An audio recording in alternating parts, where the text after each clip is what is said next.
रमेश कपड़ा बुनने का काम करता था। वो एक बहुत ही सफल कारीगर था।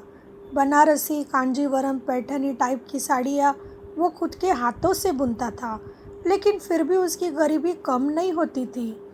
हे महादेव, मैं दिन रात कितनी मेहनत करता हूँ, मेरे हाथों में कितनी कला है, ये तो आप भी मानेंगे।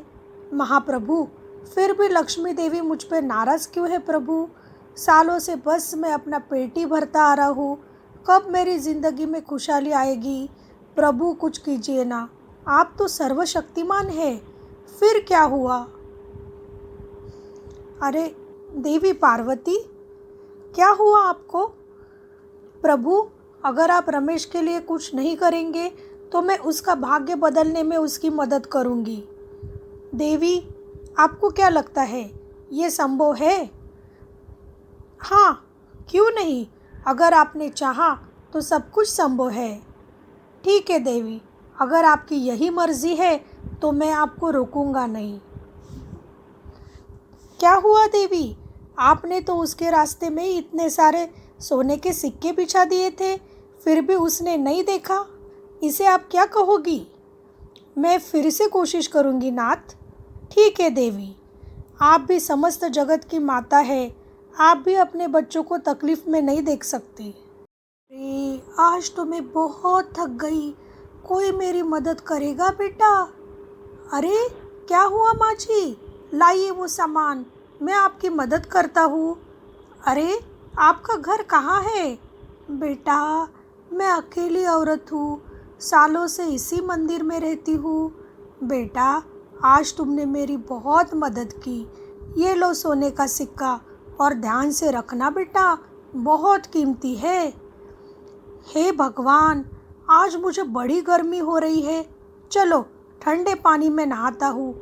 वाह, क्या आनंद आता है गर्मी के दिनों में जब ठंडे पानी से नहाते हैं। हे ऊपर वाले, कितना सुकून मिल रहा है, तुझे क्या बताऊँ। चलो मैं घर जाता हूँ। अरे भगवान, मेरा सोने का सिक्का पायजामे में तो रखा था, गरीबी में गीला आटा।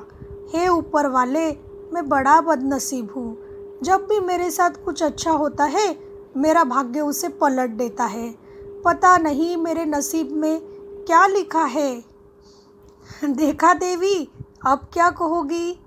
देखते हैं प्रभु। नमस्ते रमेश। नमस्ते देवी, मैंने आपको पहचाना नहीं। अरे मैं रेवती हूँ, मेरे पति ने आपसे कांजीवरम साड़ी बनवाई है, साड़ी बहुत ही सुंदर है, ये लो उसकी कीमत। अरे देवी, कांजीवरम साड़ी की इतनी कीमत नहीं होती। अरे मनपसंद वस्तु की कोई कीमत नहीं होती, तुम बस उसका सदुपयोग करो। क्या हुआ दोस्त, आज काफ़ी दिनों के बाद तुम खुश लग रहे हो? क्या बताऊँ पवन, आज मुझे सही में बड़ी रकम इनाम में मिली है। जय भोलेनाथ। क्या इसके घर में काफ़ी सारे पैसे हैं? ठीक है बेटा, मैं आ रहा हूँ। अरे ये क्या, पैसे तो इस संदूक में रखे थे, कहाँ गए? हमेशा की तरह आज भी मेरा धन गायब हो गया। हे महाप्रभु, आपके मन में क्या है, कुछ समझ में नहीं आ रहा है। गीता, आओ ना। कैसे आना हुआ? कुछ नहीं, गर्मियों की छुट्टी पड़ी थी कॉलेज को, तो बुआ को मिलने आ गई। अरे अच्छा किया, 1 साल हो गया तुमसे मिलने। तुम तो पिछले साल कह रहे थे कि मेरा कॉलेज ख़त्म होने के बाद तुम मेरे घर पे आके शादी की बात करोगे, भूल गए क्या? अरे वो क्या भूलेगा, इतनी सुंदर पढ़ी लिखी लड़की किसको नहीं चाहिए। लेकिन क्या रमेश की इतनी योग्यता है? इतनी साड़ियाँ बना के भी कुछ प्रगति नहीं दिखती इसके जीवन में। घर में टीवी, फ्रीज, वॉशिंग मशीन कुछ दिख रहा है क्या? इससे अच्छा तुम्हारा रिश्ता हम शहर में करेंगे। अच्छे स्वभाव का क्या अचार डालोगी? जब शादी ब्याह में जाओगी तो लोग कपड़े गहने देखते हैं, ना कि तुम्हारे पति का अच्छा स्वभाव। अरे रेवती बहन आप, मैं ये बताने आई हूँ कि कल सुबह तुम जल्दी उठना, मैं तुम्हें बड़े वाले मार्केट लेके जाऊँगी। ठीक है बहन। आज तो गीता की चाची ने मूड ही बिगाड़ दिया, ऊपर से रेवती बहन। कहो बहन, कहाँ जाना है? मेरे पीछे पीछे आओ। देखो रमेश, तुम एक बहुत नेक दिल इंसान हो। तुम अपने अच्छे कर्म करते रहो। लोग तुम्हारे बारे में क्या कहते हैं, क्या सोचते हैं, इससे तुम्हें फ़र्क नहीं पड़ना चाहिए। लोग तो महाप्रभु भोलेनाथ को भी नहीं छोड़ते, जिन्होंने विश्व के कल्याण के लिए विष प्राशन किया और जो सब वैभव छोड़ के कैलाश में रहते हैं, सदैव ध्यानमग्न होके विश्व के कल्याण के बारे में सोचते हैं। तुम तो उनके ही परम भक्त हो। अपनी श्रद्धा उन पे बनाए रखो और तुम्हारा मन आईने जैसा साफ रखो। कभी कलुषित मत होने दो। हर रात के बाद सवेरा होता है, लेकिन हम लोग इस काली रात से डरते तो नहीं हैं। चलो, बड़ा मार्केट आ गया, तुम अपनी दुकान लगाओ, मैं अब भी आती हूँ। भाइयों और बहनों, साड़ियाँ ले लो। कांजीवरम, मैंगलोरी, बनारसी साड़ियाँ वाजिब दाम में। अरे भैया, इतने सस्ते दाम में इतनी सारी साड़ियाँ, इतने दिन तक तुम कहाँ थे? भैया, मेरे लिए 5 साड़ियाँ निकालो। अरे दादा, सब साड़ियाँ बिक गई है, कल फिर अच्छी अच्छी साड़ियाँ लेके आता हूँ। अरे रेवती दीदी कहाँ चली गई?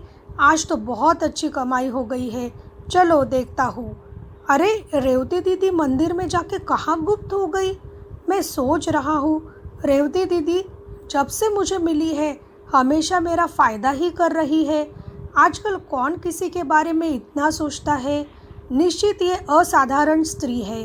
ये मेरे भोलेनाथ की ही कोई लीला है जिससे आज मुझे इतने पैसे मिले हैं, वरना साड़ियाँ तो मैं रोज़ ही बेचता हूँ।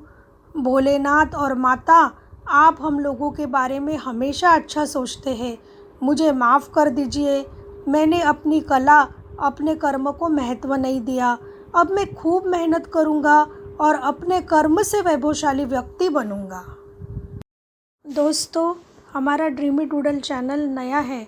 हम आपके लिए बहुत मनोरंजक कहानियाँ लेके आएंगे, ये हमारा आपसे पक्का वादा है। प्लीज़ आप लाइक, शेयर एंड कमेंट ज़रूर कीजिए और चैनल को भी सब्सक्राइब कीजिए।